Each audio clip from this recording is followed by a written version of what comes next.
말씀 보시겠습니다. 말씀은 역대하 34장 19절에서 34절 말씀입니다. 본문은 어제 우리가 나눴던 본문하고 동일한 본문입니다.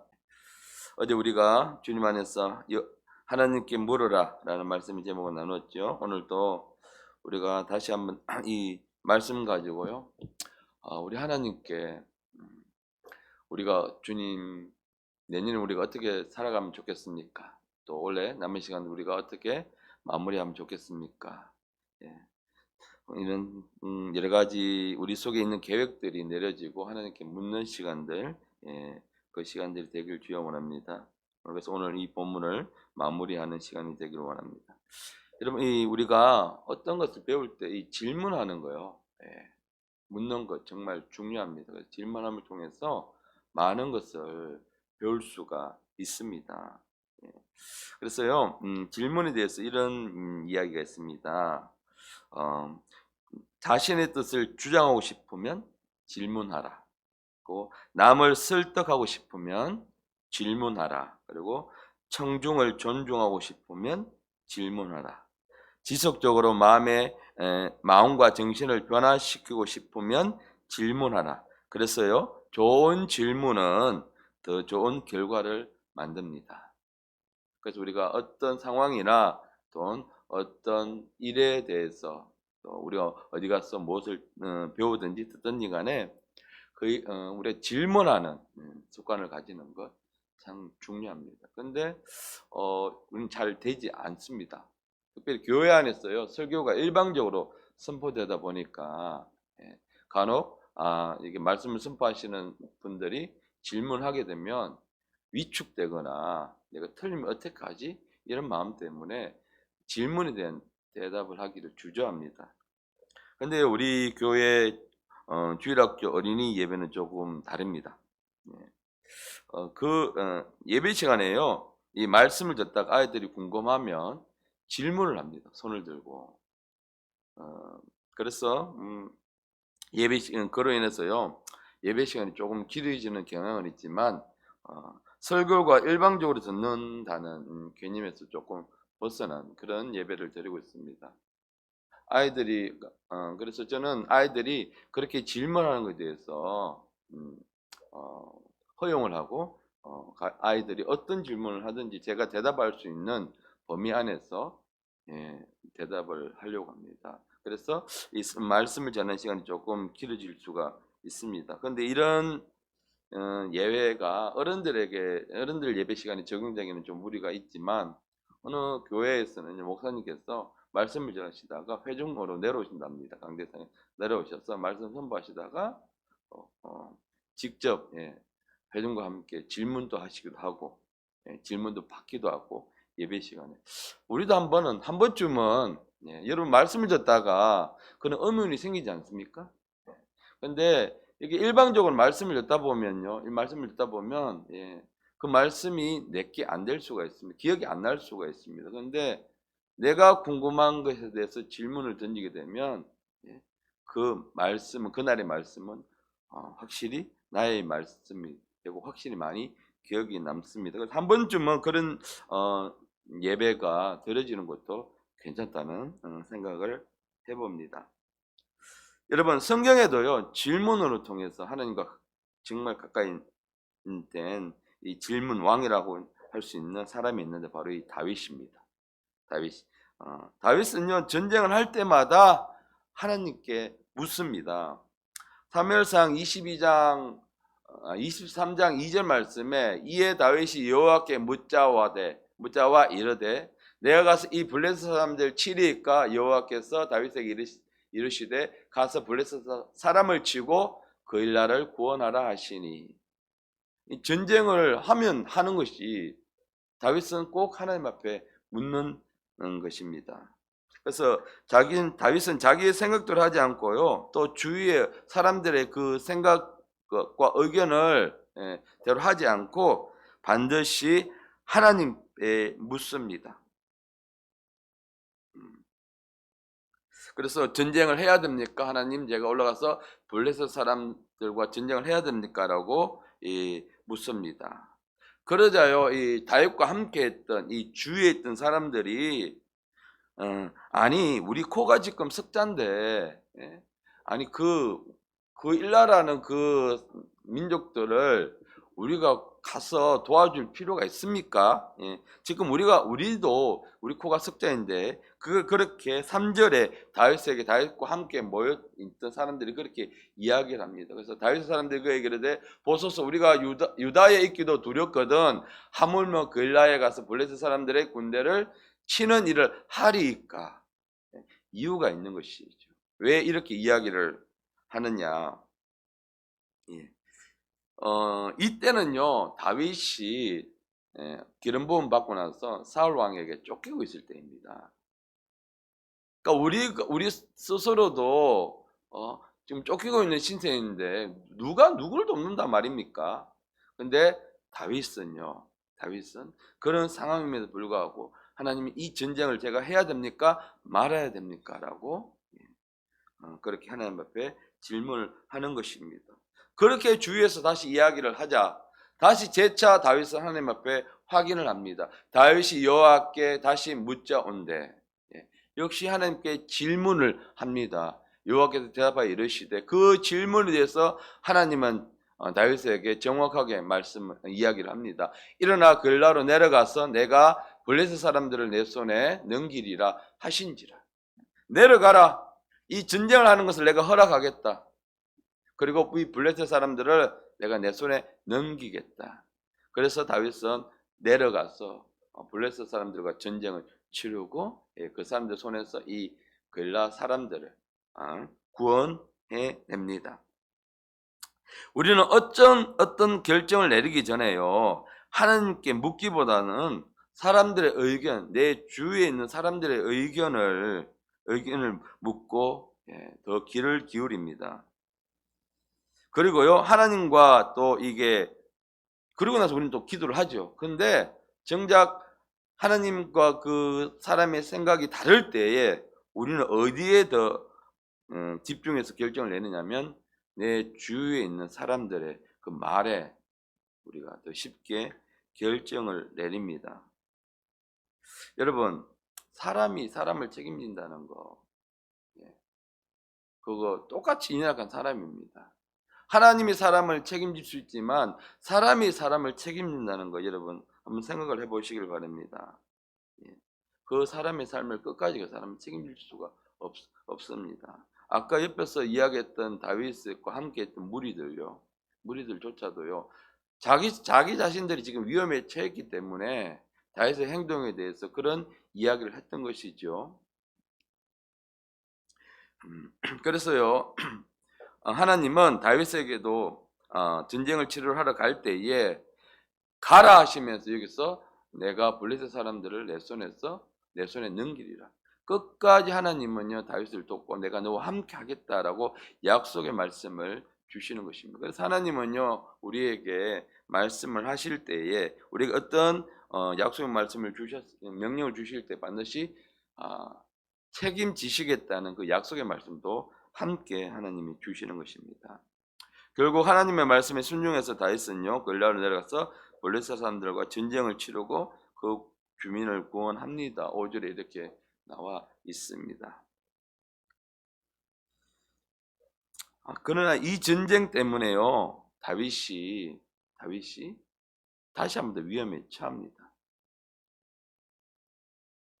왜냐하면 사울 왕이 다윗을 죽이기 위해서 혈안이 되어 있었기 때문에요. 그래서 9절의 말씀에 보면 다윗은 사울이 자기를 해하려는 음모를 알고 이 전쟁을 통해서 다윗이 어디에 숨어 있었는가가 그 소문이 이 사울 왕의 귀에 들어가게 됩니다. 그래서 이 사람들이 전쟁하지 말고 우리가 도망가자고 이야기한 이유가 거기에 있었다는 것입니다. 이렇게 되면 다윗은 그냥 도망가는 것이 최상의 선택입니다. 아니 자기 음모를 알아서 사울이 쫓아오는 걸 알아서 그러면 우리는 당연히 도망가야죠.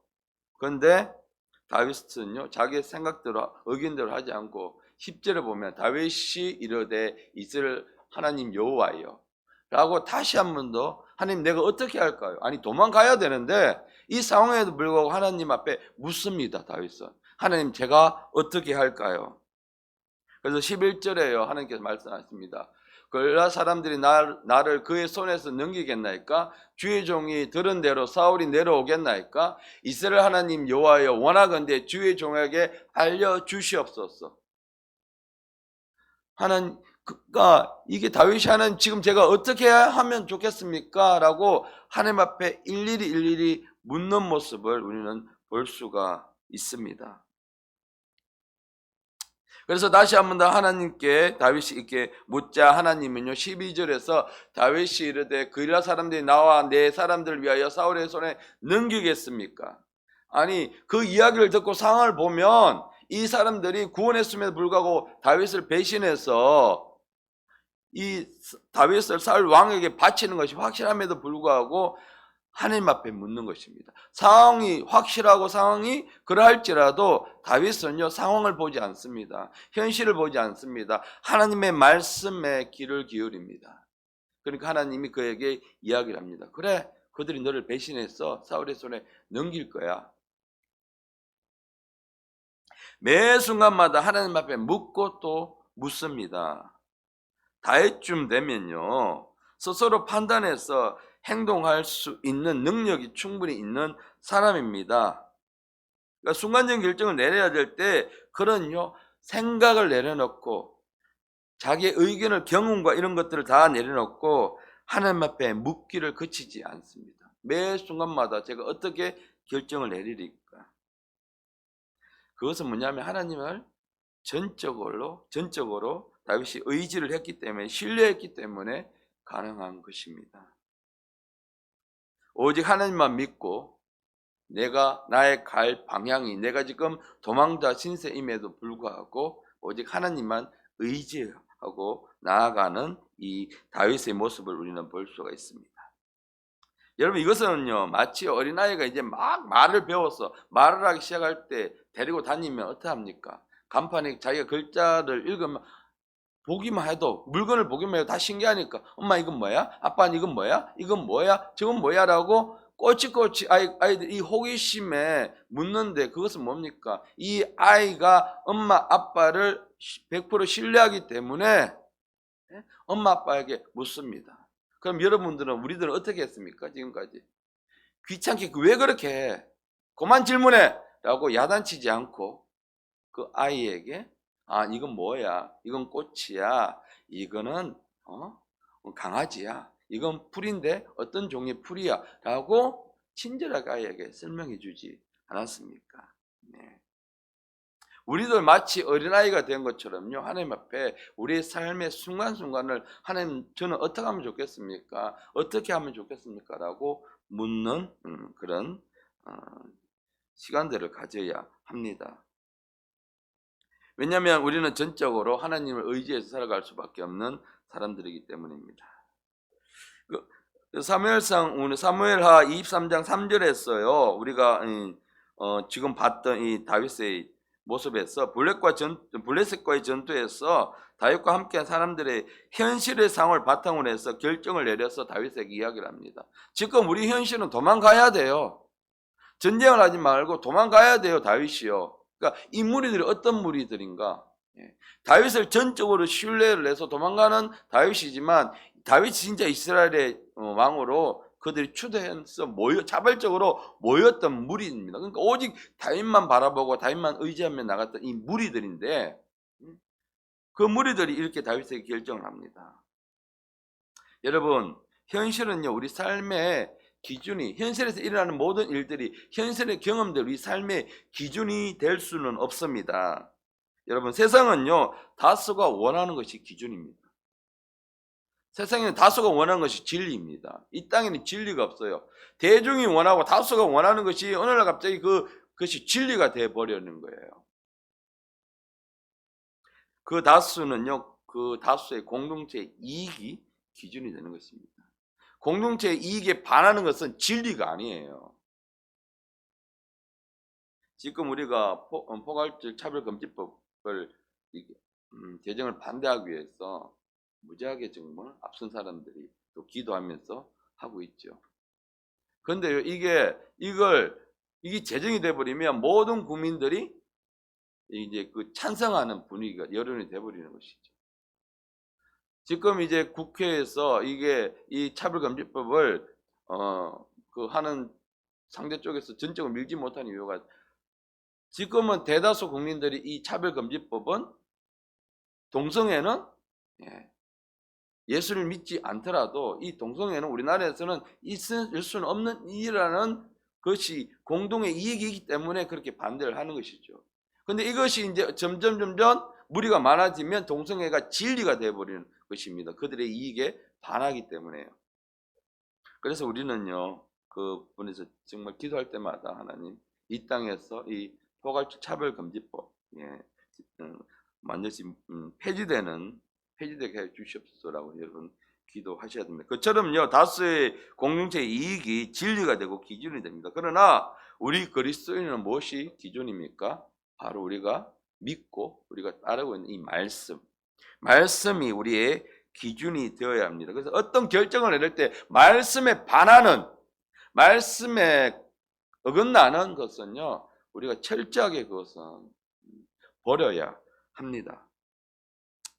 말씀에는요, 현실적으로는 생각하면 이해가 되지 않고요, 또 내가 손해가 보는 결정을 내릴 때도 있습니다. 그럼에도 불구하고 우리는 그 말씀에 순종해야 됩니다. 그렇게 되기 위해서는요, 우리가 하나님과 아주 친밀한 관계를 계속해서 우리는 유지를 해야 합니다. 자, 오늘 본문에요, 어제 이어서 오늘 본문에서 이 요시아가 왕 위에 올라서 이 나라를 보니까 우상숭배로 너무 피폐해진 이 나라를 보니까 너무 가슴이 아파서 이제 나라에 있는 모든 우상들과 산당들을 모두 다 제거하는, 이 나라를 정결하게 하는 작업을 시행을 하면서요, 이 성전, 예루살렘 성전을, 무너졌던 이 예루살렘 성전요, 그 안에 있던 그 우상들을 다 제거하고 그 성전을 수리하는 과정 가운데 이 율법책을 발견하게 됩니다. 그래서 신하들은요, 그 율법책을 요시야 왕에게 가져다 주면서 그 신하 중 서기관인 사반이 요시야 왕 앞에서 그 율법책을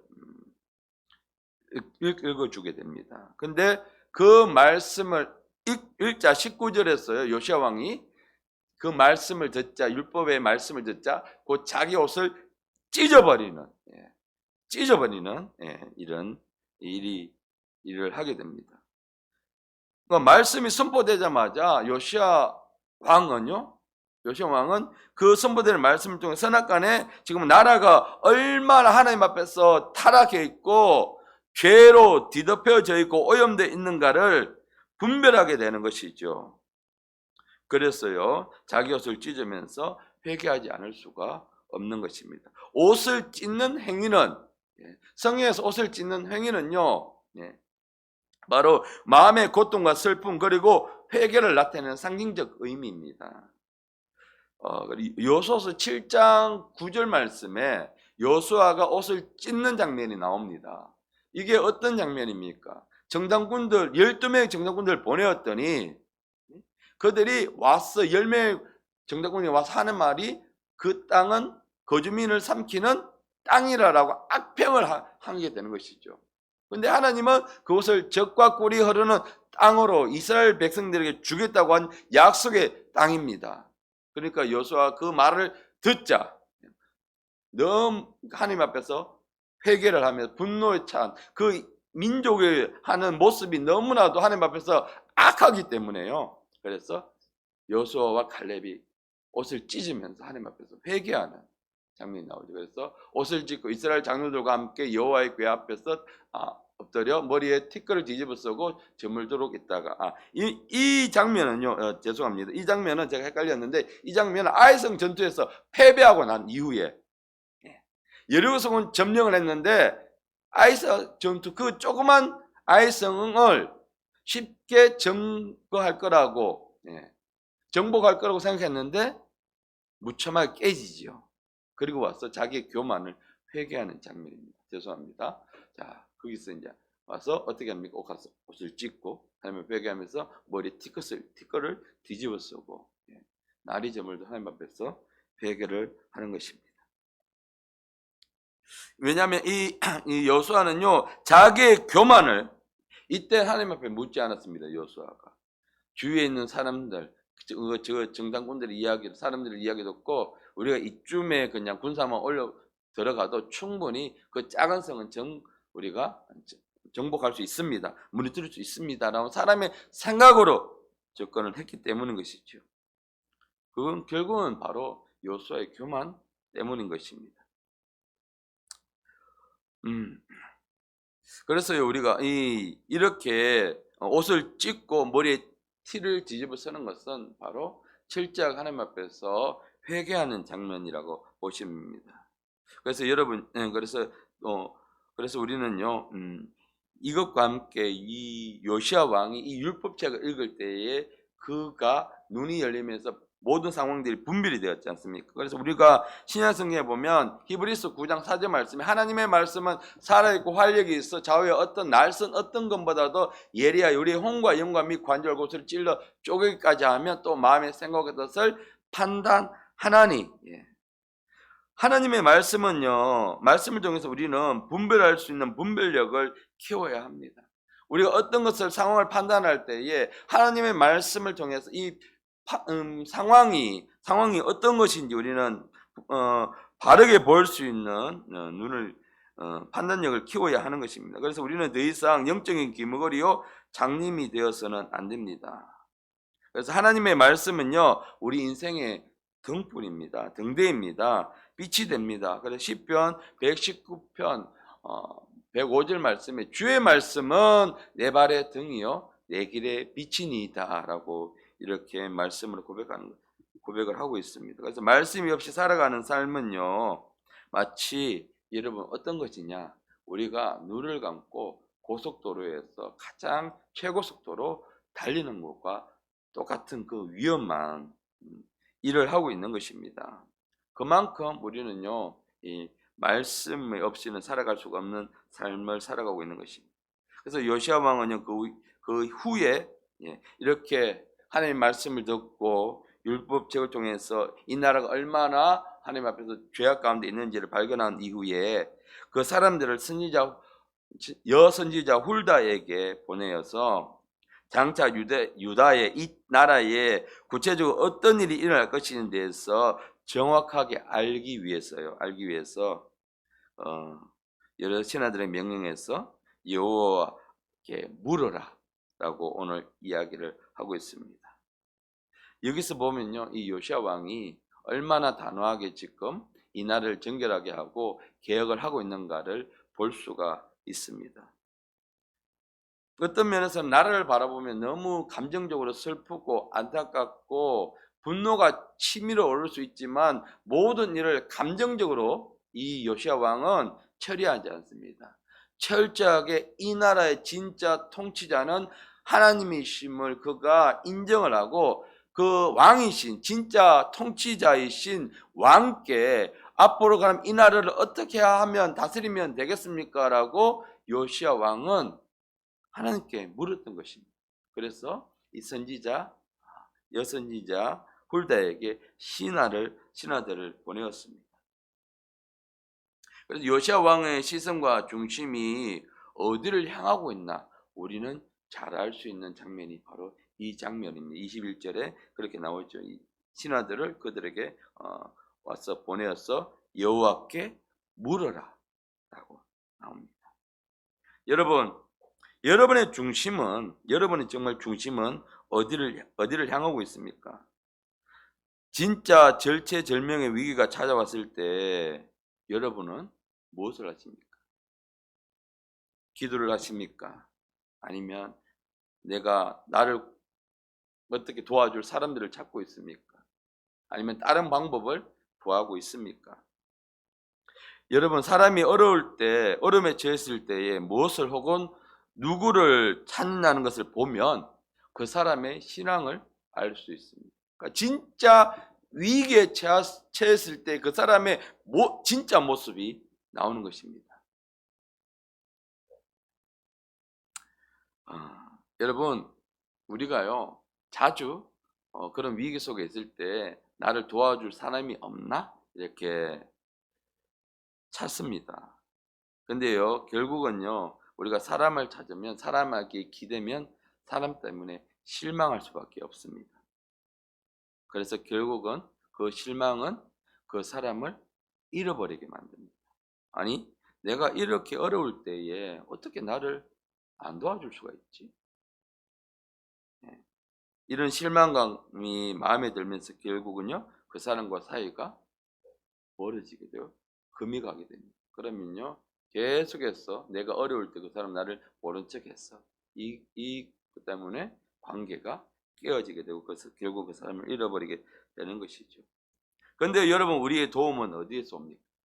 시편 121편 1절 1절에 보면 내가 산을 향하여 눈을 들리라. 여기서 산은요, 이스라엘 나라에서 해결하지 못하는 불가능한 일을 이룰 때에 산이라고 이야기합니다. 그래서 내가 산을 향하여 눈을 들리라. 나의 도움이 어디서 올까? 나의 도움은 천지를 지으신 여호와께로다. 우리의 도움이 어디서 옵니까? 사람에게 있습니까? 우리 이런 사회적인 시스템에 있습니까? 아니면 우리의 도움이 진짜 도움 어디에 있습니까? 바로 우리 하나님께 있다는 것입니다. 그래서 우리는 하나님께 묻는 신앙이 진짜 성숙한 신앙입니다. 절대로요, 우리는 더 이상 사람을 의지하는 신앙을 버려야 합니다. 사람을 의지하는 순간 망합니다. 망해요. 그래서 어떻게 사람이 다 똑같이 연약한 사람인데 사람이 어떻게 사람을 도울 수가 있겠습니까? 절대 그 영혼을 책임질 수가 없습니다. 사람은 믿을 존재, 의지할 존재가 아니라 사랑할 존재, 섬길 존재입니다. 이번에 우리가 이웃 초청잔치를 해서 어제도 나가서 이제 다시 한번 그분들 초청하고 만나는 시간들을 가져서 너무 많이 수고를 하셨습니다. 그렇게 우리에게 이제 초청자를 통해서 하나님 우리에게 영혼들을 보내주실 때 우리가 정말 따뜻한 사랑으로 그분들을 섬기고요, 우리가 그분들에게 예수 그리스도의 사랑을 경험시키는 시간이 되기를 소망합니다. 자, 오늘 말씀의 진짜 키포인트는요, 바로 여호와께 물어라. 오늘 말씀의 제목인데요, 국가의 위기 속에서도 요시야 왕이 의지했던 대상은 바로 하나님이었습니다. 요시야는 섣부른 자신의 생각과 판단을 내려놓고 더 구체적으로 하나님의 뜻을 알기를 원했습니다. 이쯤 되면 율법책을 통해서 이쯤 요시야가 나라 전체를 볼 수 있는 이런 왕의 위치에 있으면 자기의 판단으로 모든 것을 진행할 수 있습니다. 근데 진짜 이 나라의 왕은 하나님이심을 요시야는 인정을 했기 때문에요. 그래서 정확한 구체적인 하나님의 뜻을 알기를 원했습니다. 진짜 우리 삶의 주인이 누구입니까? 내 삶의 주인이 나인가 아니면 하나님인가? 우리가 정말 진짜 나의 삶의 통치자가 하나님일 때 우리는 하나님께 더 구체적으로 우리 삶을 물으셔야 합니다. 자녀의 문제들까지도요, 우리 가정에 있는 사소한 문제들까지도 우리는 그분께 물으면서 나가야 합니다. 또한요, 여러분, 우리가 말씀을 볼 때에 대충 우리가 교회에서 듣고 내가 알고 있는 그 지식으로 대충 말씀을 짐작하고 해석하는 것을 버려야 합니다. 여기서 보면 요시야가 율법책을 통해서 서기관인 사반이 읽어줄 율법책의 내용을 듣고 그가 가슴을 찢으면서 회개하지 않았습니다. 그러니까 그가 대충 이 율법에 대해서 관심이 있었고 알고 어느 정도는 알고 있었다는 것이죠. 그런데 또 이 서기관이 누굽니까? 말씀을 연구하는 사람이에요.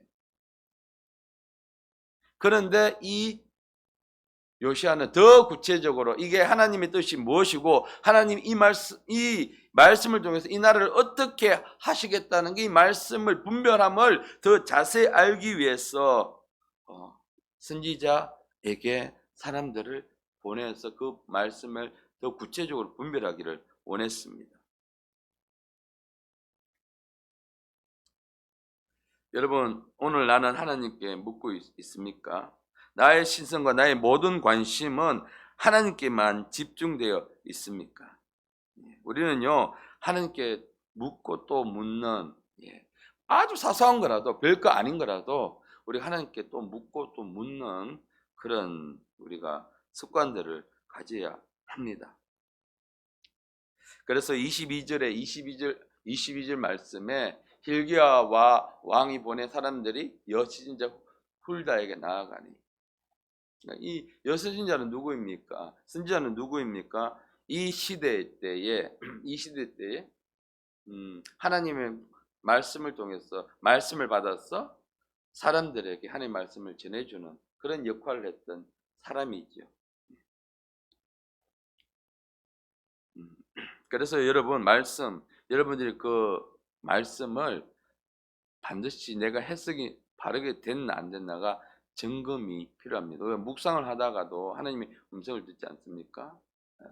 때로는 정말 그 성령을 통해서 하나님 말씀이 깊게 우리 속에 올 때도 있지만, 내가 상황에 따라서 나의 상황에 따라 그 말씀을 다르게 해석할 때도 있어요. 바르지 않게 해석할 때도 있어요. 예를 들면 그 말씀을 통해서 하나님 내 부분이 깨지기를 원하는데, 어떤 사람이든 간에 자기의 잘못이 덜 초연해져서 그것이 고쳐지는 부분들이 쉽게 수긍하는 사람은 별로 없습니다.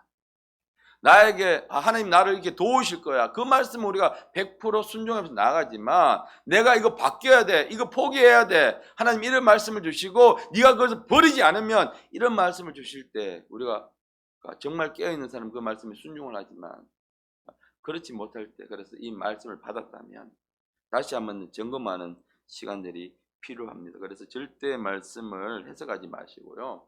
귀에 걸면 귀걸이, 코에 걸면 코걸이가 말씀이 아닙니다. 많은 사람들이 자기식으로 말씀을 해석을 합니다. 자기에게 좋은 말씀은 그냥 취하고, 나쁜 말씀은 그 말씀대로 순종하지 않고요. 이 말씀 나와 상관없는 말씀이야 하고 그렇게 치부를 합니다. 이단들이 바로 그렇게 합니다. 이단들이 해석을요 그렇게 하기 때문에, 이단들이 해석을 들어보면 교묘하게 맞는 것 같지만 다 엉터리인 것입니다.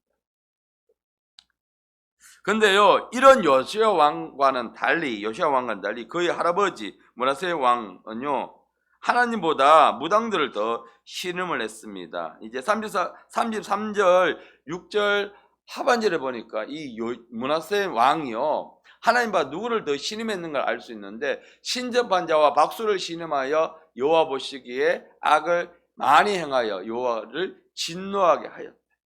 그러니까 신음했다는 것이 믿었다는 거예요. 하나님보다 누구를, 쉽게 말하면 무당을 더 믿었다는 거예요. 귀신을 신접해서 그런 무당들을 더 신음해서 어떤 일만 있으면 그 무당들, 신접한 자를 찾아가서 물었다는 거예요. 므낫세 왕이 믿고 의지했던 것은요, 이 바로 무당입니다. 근데 과거 또 이스라엘 초대 왕이었던 사울도 마찬가지였어요. 국가의 위기가 있을 때에 정작 하나님 앞에 나가지 않고 그 또한 신접한 자를 찾아갔습니다. 사무엘상 28장 7절 말씀에 보니까 사울이 그 신하들에게 이야기를 합니다. 나를 위하여 신접한 여인을 찾아라. 내가 거리로 가서 그들에게 물으리라. 이런 일들은요, 하나님을 진노하게 하는 일입니다. 요즘 우리가 앞에서 이런 농담으로 많은 이야기를 합니다만은, 실질적으로 많은 그리스도인들이 이제 연말에 찾아가요. 어디를, 무당집을 찾아가고 점주를 찾아가고.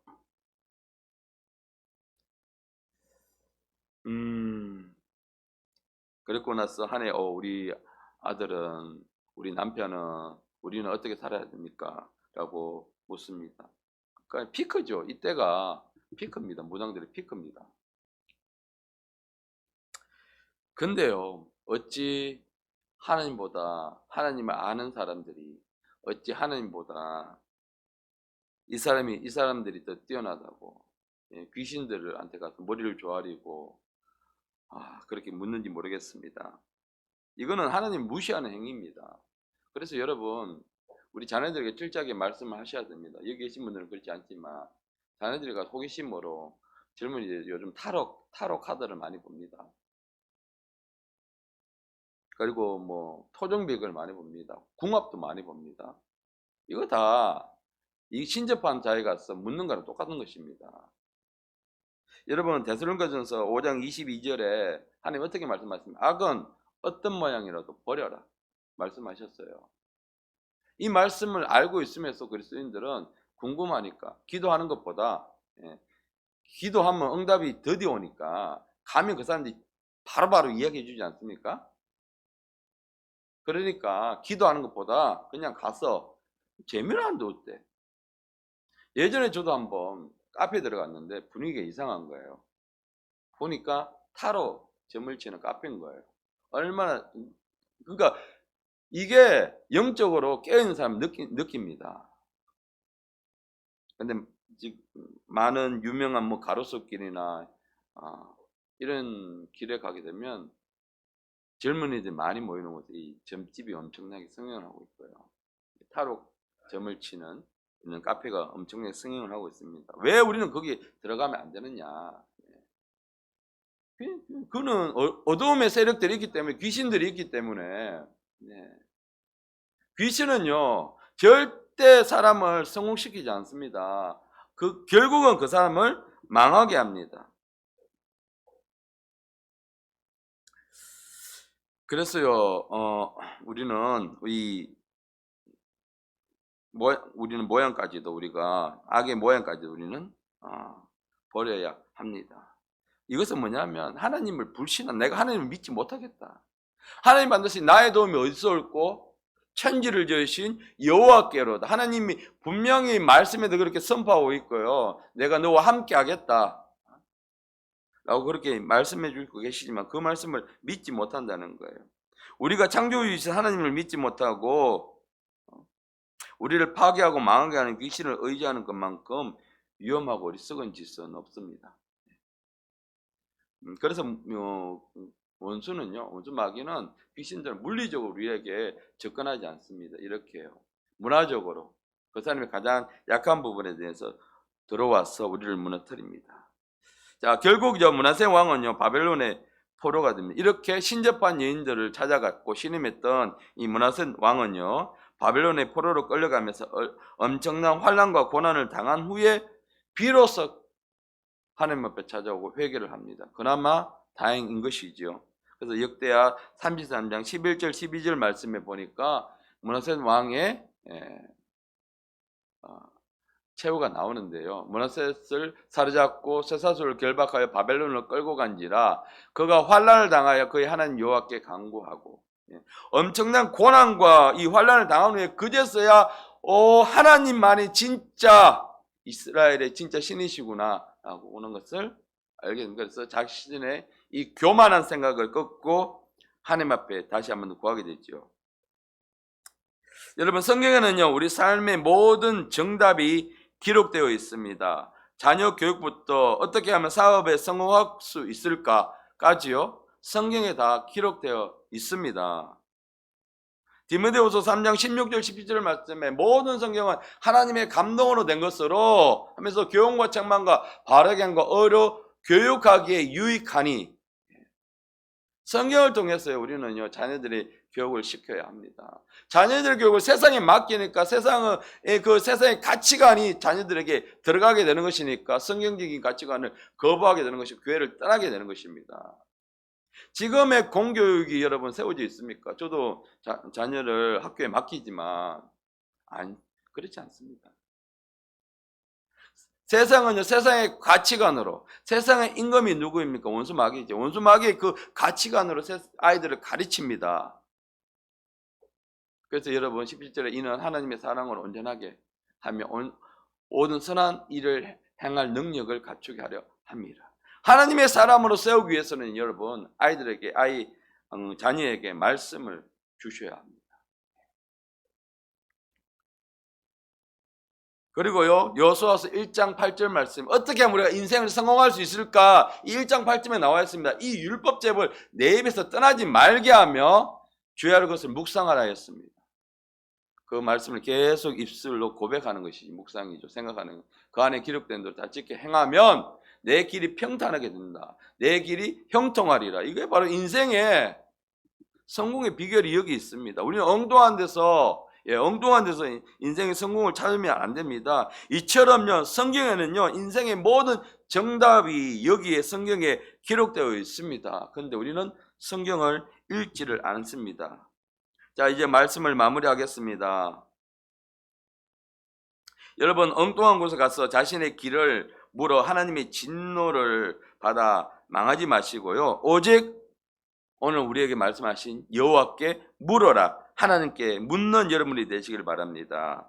하나님께 묻는 것이 바로 무엇입니까? 기도입니다. 기도의 시간은 하나님과의 대화의 시간입니다. 일방적인 대화가 아닌 상방향 대화를 하는 그 기도를 하셔야 합니다. 우리가 기도의 응답을 못 받는 가장 큰 이유는 성경에는 구하지 않기 때문에 받지 못한다 했지만 요즘은 좀 바뀌었어요. 내가 어떻게 바뀌었느냐? 내가 기다리지 못하기 때문에. 하나님 응답을 주실 시간이 없다는 거예요. 막 쏟아내고 나서 나는 가버려요. 하나님이 내가 말하고 싶은데. 여러분, 하나님께 물으면서요, 묻는 것도 대화의 기술입니다. 대화는 훈련이 되어야 됩니다. 여러분, 자녀들하고 대화가 잘 안 됩니까? 대화도 기술입니다. 처음부터 쉽지는 않습니다. 그를 할지라도 훈련을 하다 보면 자연스럽게 우리 삶에서 하나님과 묻고 하나님이 대답하는 일상적인 대화를 하는 것처럼 그런 수준까지 될 수가 있습니다. 여러분, 그랬어요. 오늘 하루도 하나님 뜻을 알아서 믿음의 행동을 통하여 순종하면서 하나님의 기적을 체험하시는 오늘 하루가 되시기를 예수의 이름으로 축복합니다.